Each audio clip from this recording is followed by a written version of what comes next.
पकड़ में उस हिसाब से मैनेज कर लूंगा ना क्या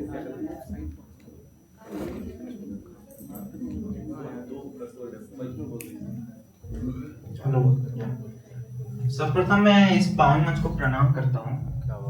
और जैसा कि मैं अमन गुप्ता उत्तर प्रदेश के मऊ जिले का निवासी हूँ, मेरे नजरों में शायरी क्या है मैं ये आपको बताना चाहता हूँ कि शायरी की नहीं, शायरी की नहीं, शायर की लाज होती है।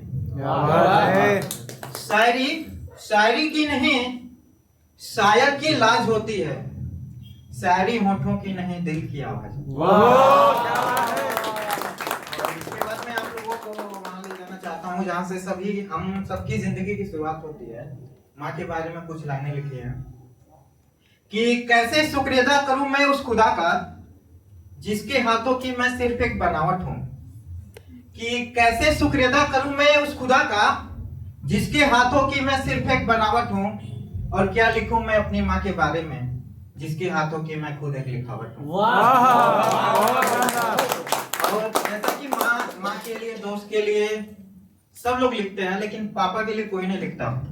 मैंने लिखा है कि रास्ता आसान होने पर भी बहुत संभल कर चलता है, जब बात मेरी होती है तो बहुत डर कर चलता है।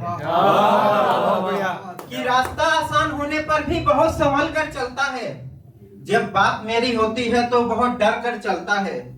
और आज तक मैं उसको ठीक से समझ ही नहीं पाया।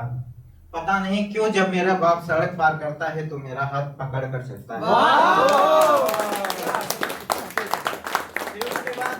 लड़कों के लिए भी कुछ लाइनें लिखी हैं। जब कोई लड़का घर से बाहर कमाने किसी विदेश में जाता है या फिर अपने घर को छोड़ के जाता है, सभी लोग रिलेट कर सकते हैं यहाँ पे कि जिम्मेदारियां हैं कंधों पर, घर की जिम्मेदारियां हैं कंधों पर, इसे आसान न समझा जाए। घर की जिम्मेदारियां हैं मेरे कंधों पर, इसे आसान न समझा जाए। परेशानियां तो बहुत हैं जीवन में पर मुझे परेशान न समझा जाए।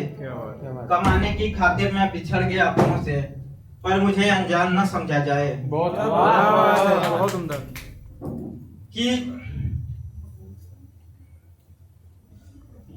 बहुत बढ़िया मन। कि घर की जिम्मेदारियां हैं मेरे कंधों पर, इसे आसान न समझा जाए। परेशानियां तो बहुत हैं जीवन में पर मुझे परेशान न समझा जाए। हाँ, अभी उम्र बहुत छोटी है पर मुझे नादान न समझा जाए। कमाने की खातिर मैं बिछड़ गया अपनों से, पर मुझे अनजान न समझा जाए।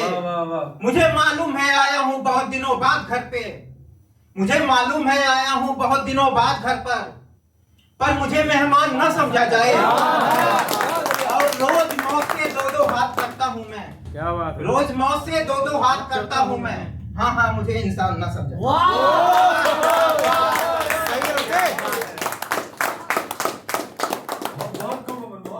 जैसा कि आजादी का दिन है तो अब उसकी शुरुआत करते हैं कि आजकल हम लोगों को ये पता ही नहीं कि आजादी का सही मायने क्या है, किसके लिए हमारे वीर सपूतों ने बलिदान दिया। तो जब वो देखते होंगे हमें कहीं ना कहीं से, तो उनके दिल के क्या भाव होते होंगे बताता हूँ। वो बोलते होंगे कि मेरे घाव को देखकर तुमने मुझे परेशान समझ लिया, मेरे घाव को देखकर तुमने मुझे परेशान समझ लिया, झुकाकर सिर मेरी शहादत पे तुमने इसे एहसान समझ लिया। कि मेरे घाव को देखकर तुमने मुझे परेशान समझ लिया, झुकाकर सिर मेरी शहादत पे तुमने इसे एहसान समझ लिया। कि मिल गई आजादी तुम्हें थाल में सजाकर, मिल गई आजादी तुम्हें थाल में सजाकर, तो तुमने आजादी का मतलब आसान समझ लिया। क्या बात है। बहुत उम्दा। और कुछ लोग बोलते हैं कि आजादी में अहिंसा की दुहाई देते हैं, जबकि अहिंसा से आजादी नहीं मिली।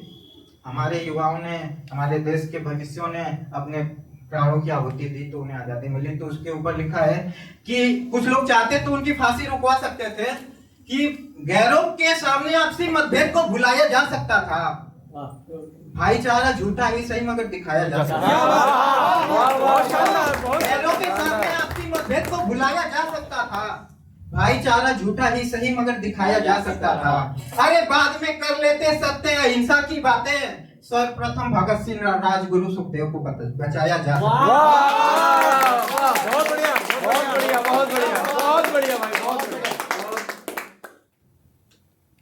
और एक आखिरी शेर है कि राजा हैं हम इस धरती के, अपनी हीर नहीं देंगे।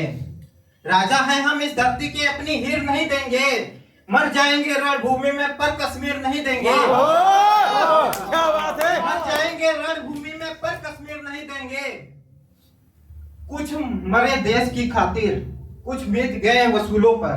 कुछ मरे देश की खातिर, कुछ मिट गए उसूलों पर। तीनों की मुस्कान तो देखो मानो झूल रहे हो झूलों पर।